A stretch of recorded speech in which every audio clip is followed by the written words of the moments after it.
Halo semua, perkenalkan nama saya Ayu Putri Pinky Setiawati, NIM 24020202125. Jadi, pada kesempatan kali ini saya akan menjelaskan kegunaan tiap-tiap baris dari codingan web desa yang telah saya buat.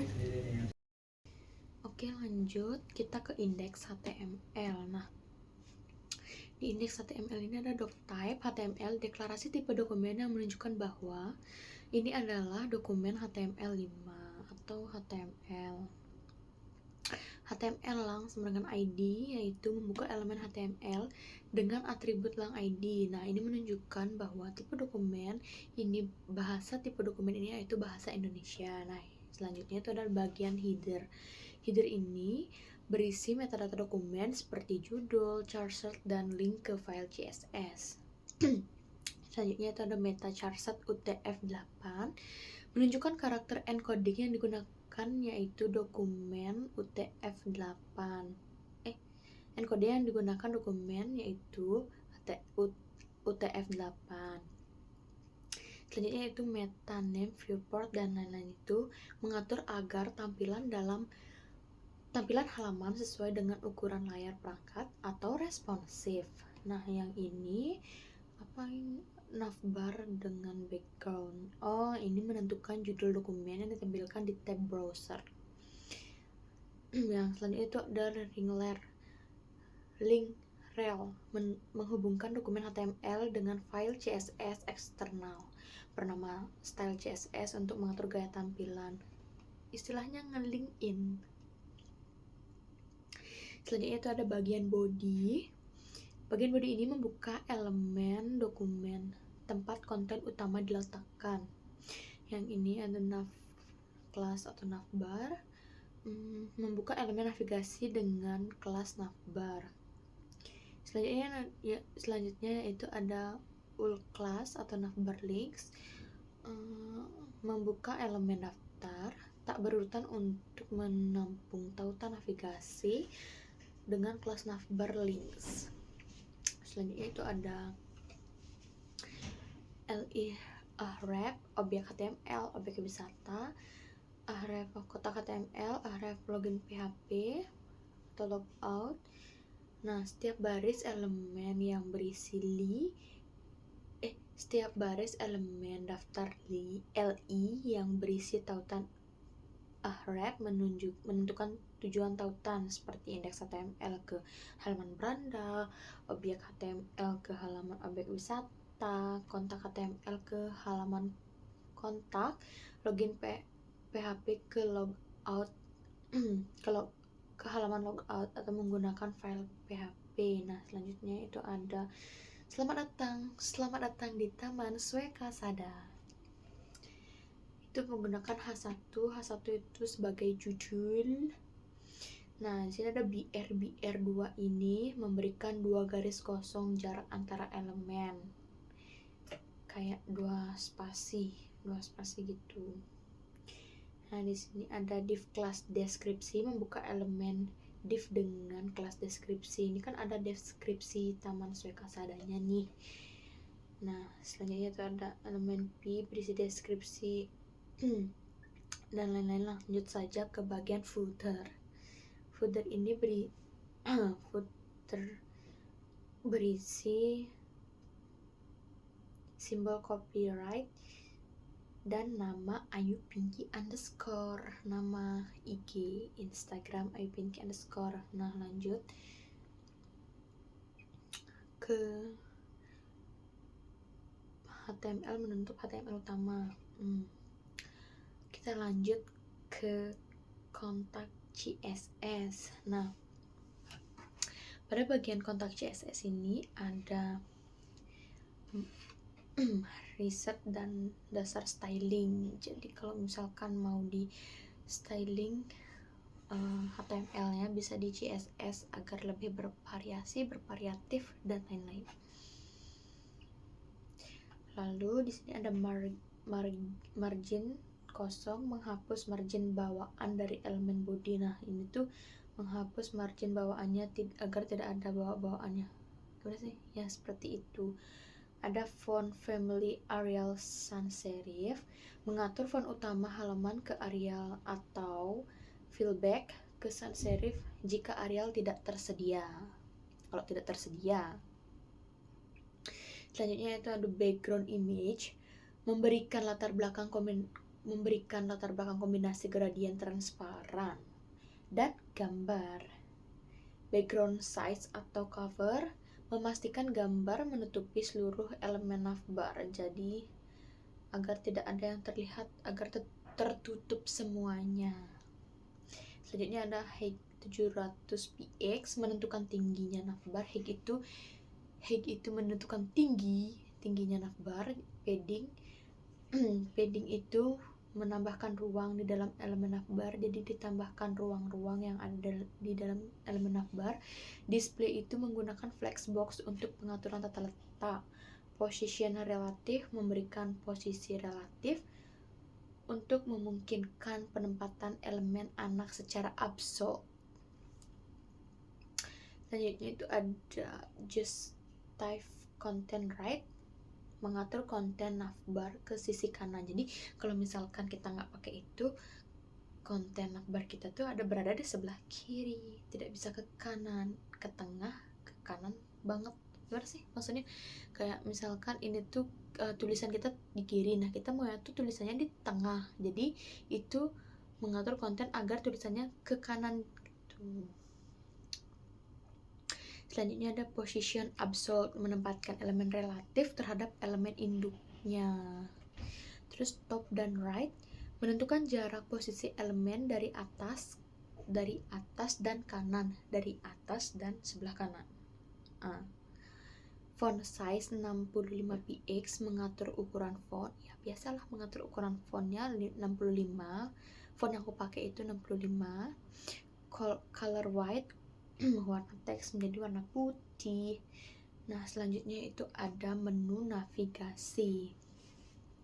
Menu navigasi ini ada link style type none, menghapus penanda pada daftar. Jadi link style type none ini kalau misalkan ada tanda-tanda pada daftar yang kalian buat, bisa pakai ini agar terhapus penandanya. Selanjutnya itu display flex, mengatur daftar menu dalam satu baris. Jadi dalam satu baris itu diatur menu daftarnya di display flex, menggunakan display flex. Nah, yang kedua itu ada gap, ya jarak. Margin dan padding, menghapus margin dan padding bawaan seperti yang awal tadi, tidak ada bawaan, jadi kita hapus jadi 0, jadi 0. Di sini itu ada color white, mengatur warna teks tautan menjadi putih. Text decoration none, menghapus garis bawaan, ya menghapus garis bawaan lagi. Font size, ukuran teks. Font weight bold, agar teks terlihat tebal atau menebalkan teks. Selanjutnya itu ada transition color, memberikan efek transisi warna. Dan selanjutnya itu ada color F0, mengubah warna teks saat kursor melintas. Misalkan kan awalnya tidak terlihat ada teks, terus kursor kita lewatkan ke bagian tersebut, maka akan terlihat warna kursor, warna tulisannya akan terlihat. Selanjutnya itu ada slideshow styling. Jadi di sini itu ada maksimal width 1000px, membatasi lebar maksimum slideshow. Selanjutnya itu ada position relatif, menjadikan elemen induk untuk elemen anak yang diposisikan absolute. Di sini ada margin auto, memusatkan slideshow secara horizontal. Slideshow yang selanjutnya itu ada max width 1000px, membatasi lebar maksimum slideshow. Position relatif, menjadikan width 100%, mengatur gambar agar menyesuaikan lebar kontainer. Height 500px, memberikan tinggi tetap. Height seperti biasa tinggi, height tinggi. Selanjutnya itu ada kursor pointer, menjadikan elemen dapat diklik. Jadi kayak misalkan objek objek HTML, objek wisata, kontak itu kan bisa diklik. Nah, itu pakai kursor pointer. Jadi bisa diklik elemennya gitu. Selanjutnya itu ada position absolute, menempatkan tombol relatif dengan kontainer. Top 50%, menempatkan tombol di tengah vertikal. Yang ini ada font weight dan font size. Langsung aja mengatur gaya teks tombol. Nah, ini nih, cari dulu. Keyframes feed mengidentifikasikan animasi gambar. Ini tuh mengidentifikasi animasi gambar. Right 100%, gambar dimulai dari luar layar kanan. Right 100, right tadi right minus 100%, yang sekarang right 100%, gambar keluar dari sisi kiri. Yang tadi ada from login, ada background color, memberikan warna latar belakang form.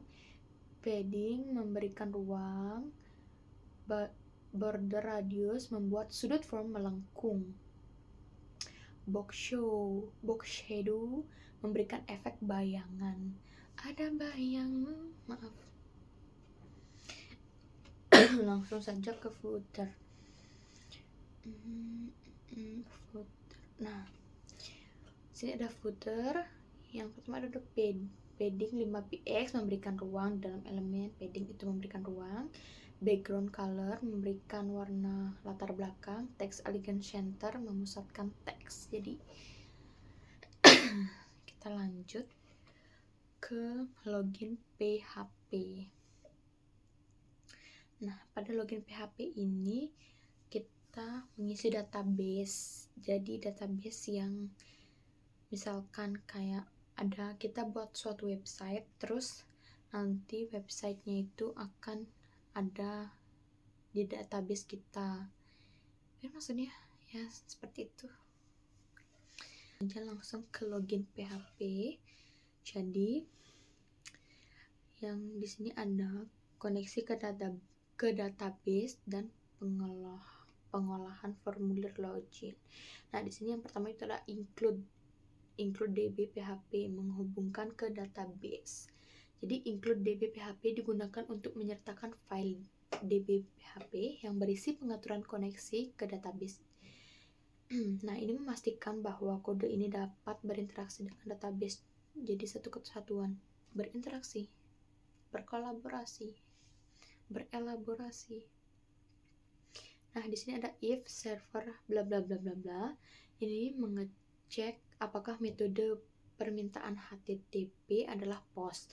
Artinya, kondisi ini akan terpenuhi ketika form login disubmit. Jadi, akan terpenuhi kalau misalkan udah disubmit, baru terpenuhi. Ya, ketika kamu udah mensubmit, disitulah kondisi sudah terpenuhi, form login sudah disubmit. User post bla bla bla mengambil nilai input username dari form yang disubmit oleh pengguna. Nah, selanjutnya itu ada password, mengambil nilai input password dari form yang disubmit oleh pengguna. Jadi kita tahu datanya. Selanjutnya itu ada periksa data pengguna database. Jadi kita bisa pakai aplikasi XMPP di MySQL. Nah, di sini itu ada SQL select from bla bla bla bla bla, menyusun query SQL untuk memilih data pengguna dari tabel users berdasarkan kecocokan username dan password tanda tanya. Digunakan sebagai parameter yang akan diikat dengan data input pengguna. Jadi, kalau ada yang login, username-nya langsung masuk ke XMPP kita. Jadi langsung tahu siapa nih yang mau login, seperti itu. Selanjutnya itu ada STMT, scon dan bla bla bla bla, menyiapkan query query SQL untuk dieksekusi menggunakan koneksi SCON dari file DB PHP. Selanjutnya itu ada STMT bit param, bla bla, mengikat parameter query dengan nilai yang diterima dari form login berarti bahwa from login SS berarti bahwa dua parameter tersebut adalah string username dan password. Selanjutnya itu ada SN eksekutif bla bla bla, menjalankan query yang sudah dipersiapkan untuk mencari pengguna di database. Jadi kita udah nyimpen para pengguna yang ada di database, tinggal menjalankannya saja. Selanjutnya ada STMT get result, mengambil hasil dari eksekusi query ini berisi data pengguna yang ditemukan. Data-data pengguna yang ditemukan berisi cek hasil query dan tanggapan. Echo, di sini ada echo. Nah, kalau misalkan database, misalkan ada seseorang yang ingin login, database-nya ada di kita, akan ada tertera sebuah bacaan yang berisi login berhasil, selamat datang. Login berhasil, selamat datang. Nah, jika kita tidak ada seseorang yang ingin login, terus kita tidak ada database di aplikasinya, maka akan ada tulisan atau bacaan invalid username or password gitu. Selanjutnya itu ada if self dan lain-lain itu mengecek apakah ada baris hasil dari query atau username dan password cocok dengan data di database. Nah, karena kita udah punya database-nya, jadi tinggal mengecek kecocokannya saja gitu. Echo login berhasil, selamat datang login berhasil, selamat datang gitu.